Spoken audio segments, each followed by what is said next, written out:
അങ്ങനെ get set baby എന്ന ചിത്രത്തിൻ്റെ ഏറ്റവും പുതിയ OTT അപ്ഡേഷനാണ് ഇപ്പോൾ ആരാധകർക്ക് മുന്നിൽ പുറത്തുവന്നിരിക്കുന്നത്. ആ ഒരു അപ്ഡേഷനാണ് ഇന്നൊരു വീഡിയോ ഭാഗത്ത് നമ്മൾ നോക്കാൻ പോകുന്നത്. വീഡിയോയ്ക്ക് മുൻപ് വീഡിയോ ലൈക്ക് ചെയ്യുക, ചാനൽ സബ്സ്ക്രൈബ് ചെയ്യുക. ജൂലൈ മാസം അങ്ങോട്ട് ധാരാളം ചിത്രങ്ങൾ OTT റിലീസ് ചെയ്യും. നമ്മുടെ ചാനൽ ഭാഗം പരിശോധിച്ചാൽ ആ വീഡിയോയ്ക്ക് നിങ്ങൾക്ക് കാണാൻ വേണ്ടി സാധിക്കുന്നതായിരിക്കും. ഉണ്ണി മുകുന്ദൻ, അബു സലീം, നിഖില വിമല എന്നൊക്കെ പ്രധാന കഥാപാത്രങ്ങളായ ചിത്രമായിരുന്നു ഗെറ്റ് സെറ്റ് ബേബി. അത്യാവശ്യം ഒരു വിജയം ചിത്രത്തിന് സ്വന്തമാക്കാൻ വേണ്ടി സാധിച്ചിട്ടുണ്ടായിരുന്നു. അതുകൊണ്ട് തന്നെ എല്ലാ സിനിമാ പ്രേമികളും ഒരേപോലെ ഗെറ്റ് സെറ്റ് ബേബി എന്ന ചിത്രത്തിൻ്റെ OTT റിലീസിനായി ഏറെ ആകാംക്ഷയോടെ തന്നെയായിരുന്നു കാത്തിരുന്നത്.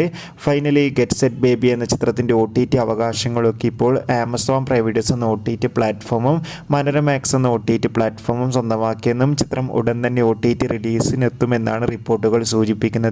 എന്തായാലും ഗെറ്റ് സെറ്റ് ബേബി എന്ന ചിത്രത്തിൻ്റെ കൂടുതൽ അപ്ഡേഷൻ അറിയാൻ വേണ്ടി നമുക്ക് കാത്തിരിക്കാം. Bye bye.